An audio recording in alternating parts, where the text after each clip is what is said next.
Okay, hi guys, my name's Shannon Beveridge. Welcome back to X's and O's, a podcast where we talk about queer relationships and sex. Hey. So today's guest is the one, the only me. It's me. I feel like you probably already know that based off the title or the thumbnail. It's just me. And the crowd goes mild. Okay, this episode is going to be going live on Christmas Eve, which is crazy. Where did the year go? How is it Christmas Eve? Christmas time is like the holidays in general, this time of year, the end of the year, brings up so many emotions. So many emotions. The older I get, like the more depressing I feel like the holidays feel. Kind of, I don't know. Which is honestly because like I don't have any kids like around in my family, so that part feels like depressing a little bit. The irony. Okay, let's get into it. This episode is sponsored by Osea. Holiday season is upon us. It's quite literally, it's on us. It's upon us. It's on us. If you need a last minute surefire gift for even the hardest person to buy for, Osea has the perfect gift for you. Their limited edition Super Glow body set. I've been using Osea's products as a part of my everything showers. Their body oil is amazing, and with the winter's here, my skin typically in the winter feels so dry, but because of Osea, I've been feeling so much better. Literally, this is like my favorite product I've used. It's better than lotion. It's better than anything because it actually like sets in the moisture in my skin. Give the gift of glow this holiday season with clean, clinically tested skincare products from Osea. And right now I have a special discount code for my listeners that'll give you 10% off your first order site-wide at oseamalibu.com. Use my code Shannon. That's OSEA Malibu.com.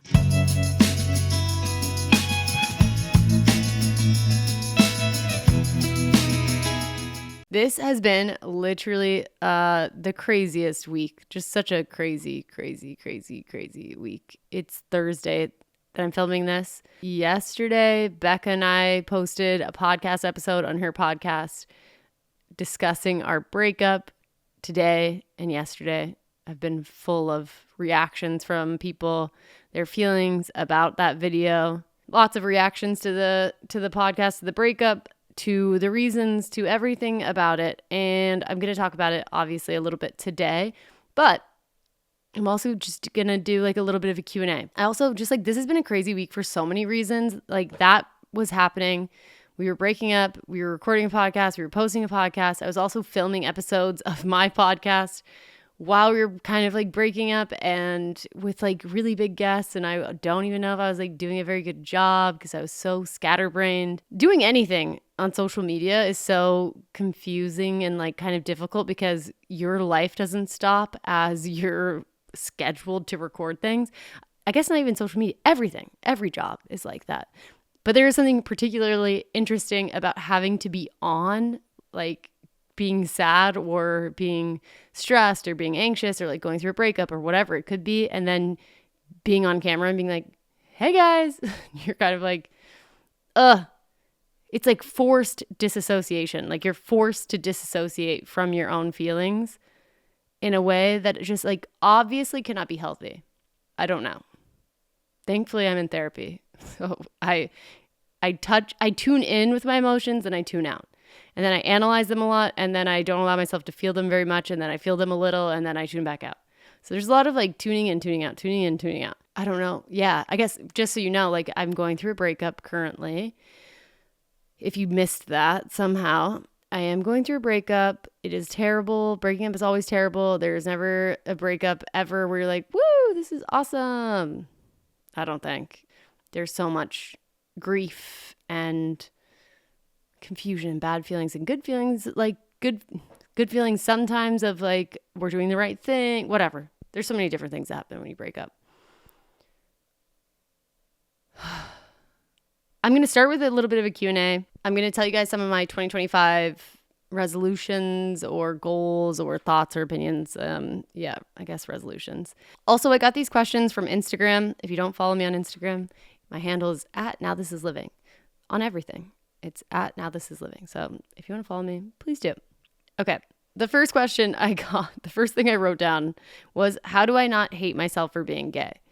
That is a tough situation. I think something that could really help you processing loving yourself for your queerness is finding people that you relate to, following them, letting yourself love them, whoever these people are. It doesn't even have to be just social media. It could be characters in movies. It could be characters in books. It could be characters in anime, whatever. But queer characters, queer people.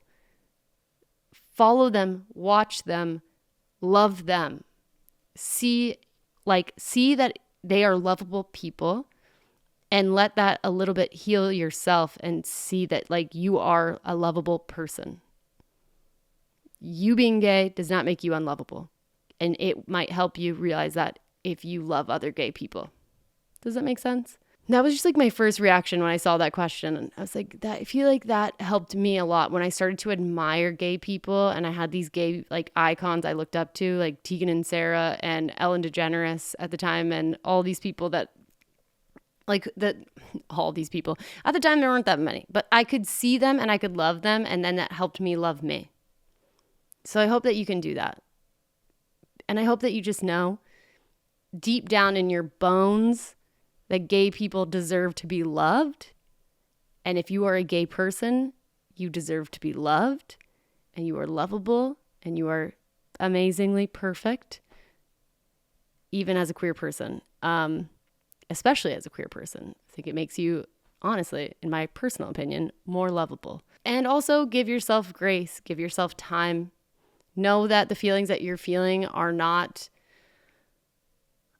you're not alone in them. I think a lot of gay people, I'll speak for myself specifically, I hated that I was gay. I did not want to be gay. I hated that part of myself. I wanted to get rid of it. It took me so long to work through it. So you're not alone, but just know that like you deserve love and you deserve to love yourself. And there's so many gay people who will love you. And there's so many straight people who will love you. It is 2024. People are changing their minds. People are becoming more open-minded about everything. Don't hate yourself. You don't deserve it. You don't deserve it. And give yourself grace. Give yourself time. It could take some time, but you will get through it. I promise. What's my favorite Woman Loving Woman holiday film? My favorite at this moment in time is Carol. I probably should watch more of them. If you guys have suggestions of movies that are Woman Loving Woman and holiday themed, please comment below for everyone, because we all could use some more content like that. We need more representation. Holiday plans. My holiday plans, I'm going to New York City. I'm going to be in New York with my mom, my dad, my sister, my brother-in-law, and I'm looking forward to it. I've done a New York Christmas once before, but it was just me, my mom, and my sister. And my sister, I guess, I don't know if we were both single. I don't know what was going on, but it was just the three of us. And it was sweet, but it was kind of sad because it was just the three of us. So I think it'd be really special to have my dad be there and my brother-in-law be there. I love them, obviously. And just a reminder again that my parents are divorced. What? I know. Interesting life I'm living. And my parents are roommates. What? I know. When I told my therapist that, I think I've said this on the podcast, but I don't know for sure. But I recently reminded my therapist of that, or I thought it was a reminder. And she was like, Shannon, you never told me that. And I was like, I never told you that my mom and dad lived together? And she said, no, you haven't told me that. And that explains a lot about you in some ways. And I'm like, oh, well, thought I told you. It's very gay of them, very lesbian of them to be living together like that. But it makes my life a lot easier, and it makes the holidays especially a lot easier. If you're the product of divorce, you know how much it affects you to have to do the 2 Christmases, or if your parents don't live near each other, maybe you're doing one Christmas with one parent and on and off and on and off. And it's just a bummer. It definitely takes more work, I think, when you have that experience. So it is nice that my mom and dad are hanging out. So lucky me for that. Someone asked, what makes me happy outside of social media? The things that make me most happy, I would say, are my friends, That's the biggest thing. People, human connection will always reign supreme for me. I think that's obvious even in my serial monogamy. I love love. I love people. I love my friends.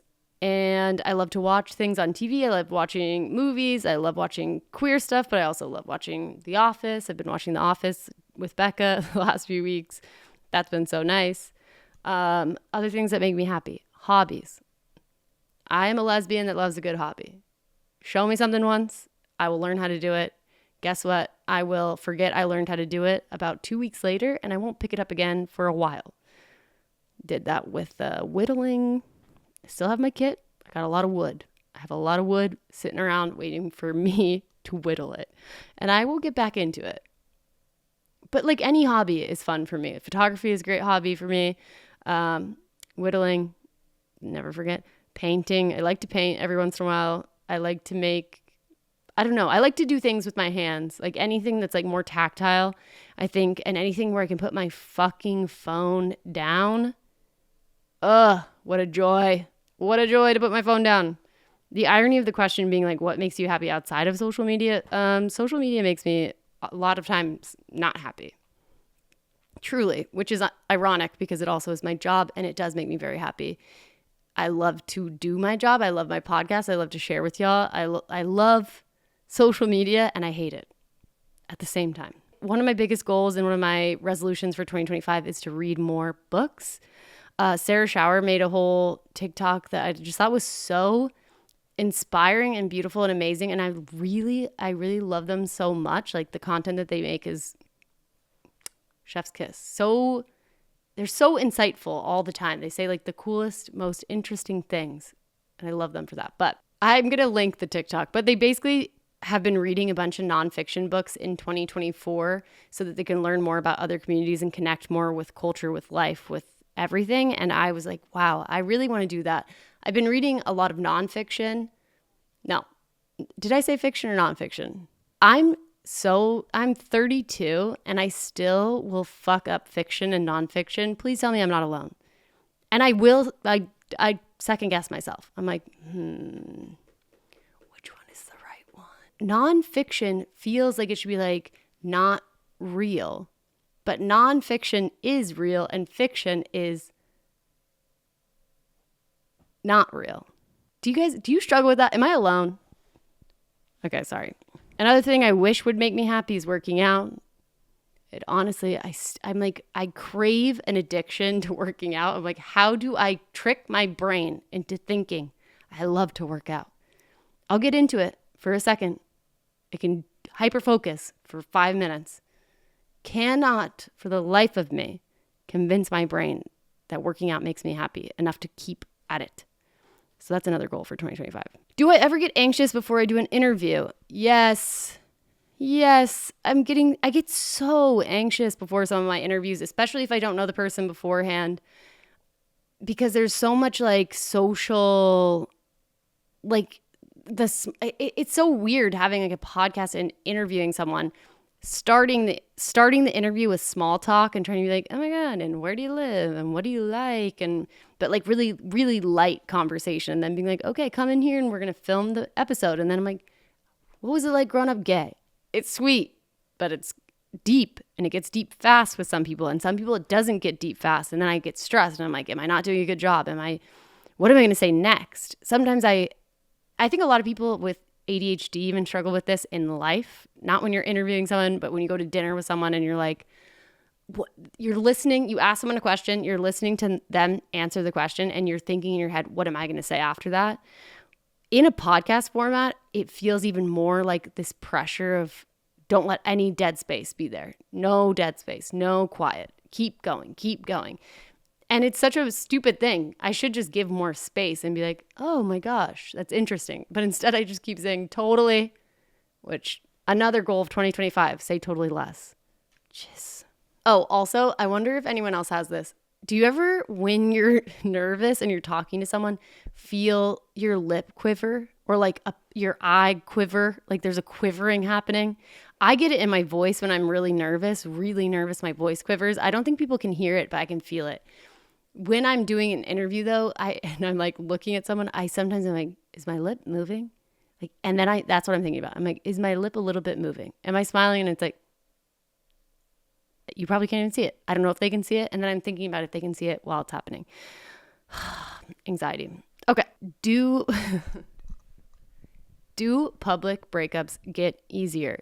This episode is sponsored by Osea. If you're still looking for a last-minute gift to give someone, look no further because Osea has you covered. Check out their limited edition Super Glow body set, or if you got money for the holidays and you're looking to treat yourself, get the set for yourself. The set comes with a full-size Undaria Algae body oil, their new Undaria Algae body wash, and a travel size of their hyaluronic body serum. Like I said at the beginning of this episode, I love the body oil. It really, really traps in moisture, which is chef's kiss in the winter. Even in LA, where the weather barely changes, it's still enough for your skin to be like, please, please help me. And I've been using this body oil since they started sponsoring the podcast. So it's been a few months now. And I can see like an actual difference in my skin. You can save 32% on the set at oseamalibu.com. It's a great value. Plus, you can get an additional 10% off your first order when you use my code Shannon. Give the gift of glow this holiday season with clean, clinically tested skincare from Osea. This episode is sponsored by ZocDoc. I truly love being an adult. I feel like I grew up a lot this year. I know I'm 32, but every year we're growing a little bit more. And I love getting older. I love growing up, except for I hate some of the things that come along with growing up. One of those things being making your own doctor's appointments. I can think of few things I like less. Yeah, that is until I found out about ZocDoc. ZocDoc is a free app and website where you can search and compare high-quality in-network doctors, choose the right one for your needs, and click to instantly book an appointment. We're talking about in-network appointments with over 100,000 healthcare providers in every specialty, from mental health to dental health and eye care to skin care, and so much more. Plus, ZocDoc appointments happen fast, typically between 24 and 72 hours after booking, and sometimes you can even score a same-day appointment. So stop putting off those doctor's appointments and go to ZocDoc.com/X's. Find and instantly book a top-rated doctor today. That's ZocDoc.com/X's. And one more time, that's ZocDoc.com/X's. No, it's not getting any easier. Obviously, not everyone's doing this. Not everyone's doing this to themselves.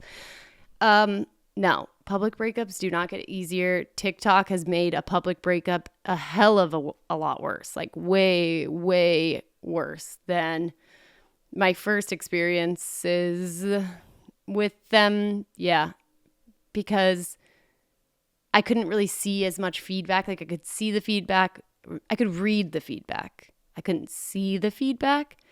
Watching the feedback is a lot harder than just reading it. And with TikTok, it's not just seeing someone make a video about you, having an opinion about you, having an opinion about your relationship. It's in the comments under that video, because people tend to be a little more sweet under your own content, but holy shit,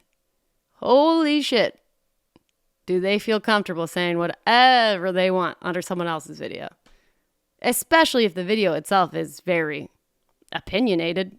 Then they're like, whoa. I think my confusion sometimes on the opinions is like how justified people feel in having them. And I'm literally not even talking about this breakup specifically. I'm not talking about people having opinions about things that are like, people have opinions on. I'm talking about like opinions like, I knew she didn't like her. Like, that's a mild version of what I'm saying. Just really intense. Way worse than that. Opinions that you're like, whoa, you felt good about saying that, huh? Okay. I'm honestly not complaining. I'm not complaining. I put myself in this position. But to answer the question, does it get easier? No, it's not getting easier. It's not getting easier. Can I disassociate a little bit easier? Probably I can. I'm a little quicker to be like, phew. I feel like at this point, sometimes when I'm reading stuff or like looking online, I've decided and figured out that to a lot of people, I am a character. I am a movie character. I am someone that only exists through their phone. For better or worse, for good or bad, if they like me, if they don't like me, right? I'm just a character. It's just I'm not a person, I'm a character. I think what I've started to do when I receive a lot of feedback, whether it's through a public breakup or if I've said something dumb on my podcast, which I've done, or, just when I'm getting a lot of feedback, I think of myself also as a character. That's, I think, how I've come to protect myself in a way, is to think, okay, they think I'm a character. Okay, I'm a character. They're not talking about me. They're talking about Now This Is Living. It helps. Is it healthy? I don't know. Maybe it is healthy, honestly. Maybe it is healthy because maybe it is like a self-protection to be like, The thing I realize now in myself is the comments that bother me, like the comments I see that really, really bother me. I'm like, ooh, is there truth in that? That hurts me a little too much. So I need to think about that a little bit deeper. And if you guys think I don't think about things that you say, if you think I'm blind to it or I'm like moving and operating with no self-awareness, you are so wrong. I definitely take lots of things into therapy, whether or not I have fixed them or done all the growing I need to do. That's a whole other story. But I definitely see what you guys say. And I'm like, okay, why did that one hurt so bad? How do I work on that one? Why did that one run over me? Like some comments will just like, it's just like water on your back. You're just like, okay, I know that's not true. So it doesn't bother you. And it's not that there's truth in the comments always that bother me. It's just that it's not that the comments themselves are true, I guess is what I should say. It's that there is some kind of truth behind them that enacts a reaction from me. Or like, ooh, like I'm like, ooh, why'd that hurt? Ooh, why'd that hurt? Anyway, I'm not going to get into what those are because I do not. The last thing I want to do is give you guys more ammo to just, I'm just going on a tangent. Yeah, the public breakups don't get easier. I have done a lot of work also to understand that there are some people that purposely misunderstand me. Again, this is literally still not about, I'm going to get into the breakup stuff, this specific breakup, but I'm just right now talking about feedback. I have done a lot of work to realize that some people are dedicated to misunderstanding. Like they already decided they don't like me. When they see something that, what is the word? It's almost like confirmation bias, right? You decided something about me. You see something that confirms it. You latch onto it. Anything that makes you think otherwise, it's ignored. So I've been like, okay, some people, everything I post, I'm posting this episode, knowing there are people who are tuning into this, who already do not like me. There is nothing I could say, nothing that will make them like me, that will make them respect me, that will make them not have the ick for me. There is nothing. You already decided.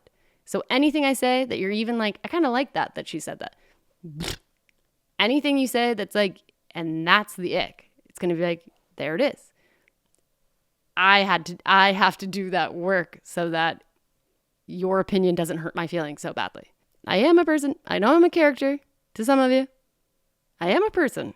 And we are relationship driven humans. We are weak. We come out as babies. We cannot survive without community. We cannot survive without people taking care of us.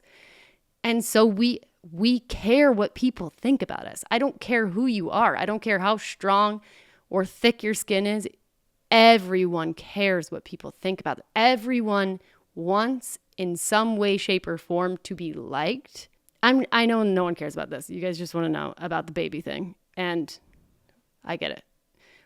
I get it. So let's get to it. Okay, sorry. If you're watching this, my camera died, so I had to take a break and charge my camera. One of my favorite things about Becca is her honesty. And I have been so proud of her and the way she shared her journey in her coming out process and how honest and raw and real she's been throughout it, even down to like talking about how she was struggling with feeling biphobic towards herself. Like she is outwardly telling people she's struggling with internalized homophobia, internalized biphobia. And I'm just so proud of her because it's hard. Figuring out your queer is like a hard thing to do, and doing it in front of an audience of people is an even harder thing to do. And when we started talking about the kid thing and we started talking about breaking up, when we were discussing if we were going to put the episode out or not, Becca said she wanted to talk about the kid thing and her struggle and her brain and how she was feeling about like processing and mourning and grieving a life that she thought she would have regardless of if she did it with me. With or without me, she wanted to talk about that. And I thought that it would be better if we did it together so that people could see that I have empathy for her, that I'm not angry at her, that it's, to me, a valid thing to be worried about, to be concerned about, and that we're not breaking up because of it, but I'm leaving so that she can process that. And because I value myself and my time, and I love myself and she loves me, and both of us want to give each other that. It's like we are giving each other that gift of leaving, even though it's impossible and sad and horrible. Like, it's a very selfless thing for her to let go of something that she wants and loves. And it's like sad. We're like both sad. I think the most disappointing discourse from all of this and the fallout of all of this, the thing that I'm most upset by are the people who are calling her straight. The comments about her being straight, the comments about her just being bi-curious, the comments about like that she never really liked me, that this was never real, that she's straight. The comments that she's straight. Ugh. Saying that Becca is straight because of her feelings and where she's at in her journey is just, why do we have to do that? Why? This community is like the most beautiful, amazing. We constantly are advertising ourselves as a community with arms wide open to people. With arms wide open. We're like, come one, come all.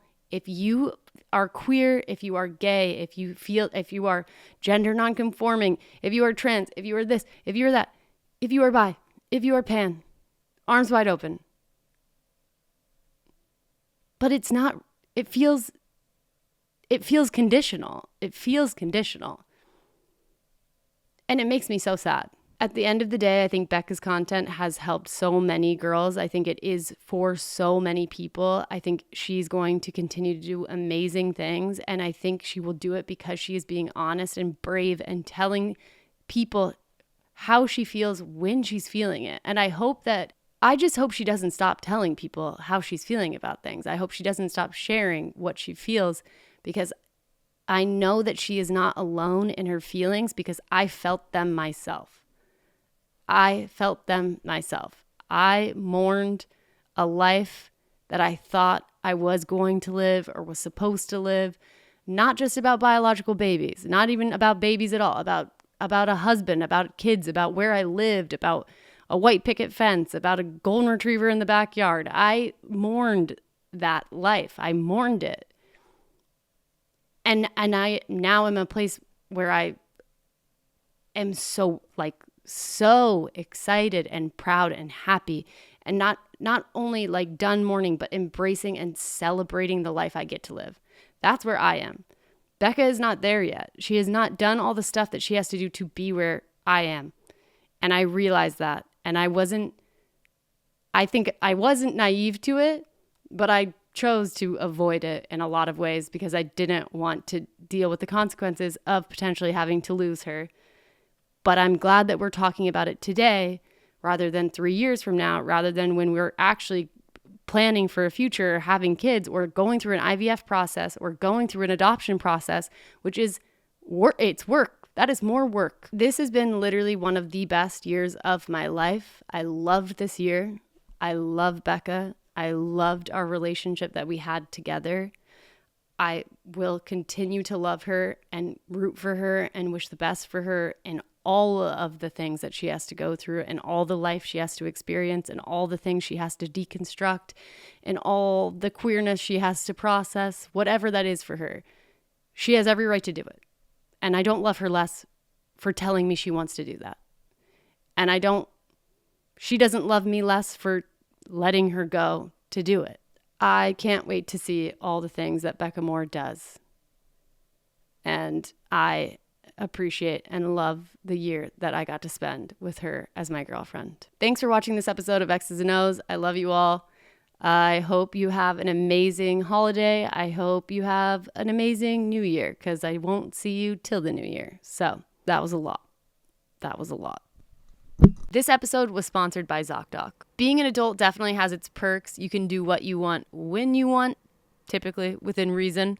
But it also comes along with making your own doctor's appointments. I really, really miss the days where my mom was making those for me, except for ZocDoc truly makes it so easy. ZocDoc is a free app and website where you can search and compare high-quality in-network doctors, choose the right one for your needs, and click to instantly book an appointment. So stop putting off those doctor's appointments and go to ZocDoc.com/X's, where you can find and instantly book a top-rated doctor today. That's ZocDoc.com/X's. And one more time, that's ZocDoc.com/X's.